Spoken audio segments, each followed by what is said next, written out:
আমার প্রশ্ন হচ্ছে আপনারা যে আন্দোলনটা করলেন বা সেই স্বপ্নটার মধ্যে আমাদেরকেও সাথে নিয়ে গেলেন, সেই স্বপ্নটার মধ্যে কি শুধু একটা নাম পরিবর্তন ছিল, মানে শেখ হাসিনাকে সরায় দেওয়াটাই স্বপ্নের মধ্যে ছিল, নাকি সিস্টেমটার কথা আপনারা কিছু ভাবতেছিলেন?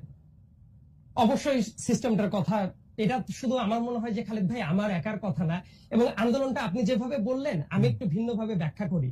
আপনি যে বললেন না যে আপনারা করেছেন, আমার মনে হয় এটা আমরা একা করি নাই, এটা সারা দেশের সবাই মিলেই করেছে। এটা ছাত্র জনতার গণ অভ্যুত্থান ছিল। সো ইন দ্যাট সেন্স বাংলাদেশের মানুষের একটা পরিবর্তনের আকাঙ্ক্ষা, প্রত্যেকটা জায়গায় সিস্টেমের পরিবর্তনের আকাঙ্ক্ষাটাও অনেক বড় একটা আকাঙ্ক্ষা ছিল। শুধুমাত্র শেখ হাসিনার পতন ঘটলো, সিস্টেমটা যদি শেখ হাসিনার মতোই থাকে, এটা তো আমার দেশের যারা মানুষ আছেন তারা যে অভিপ্রায় রাখতো সেটা তো ছিল না।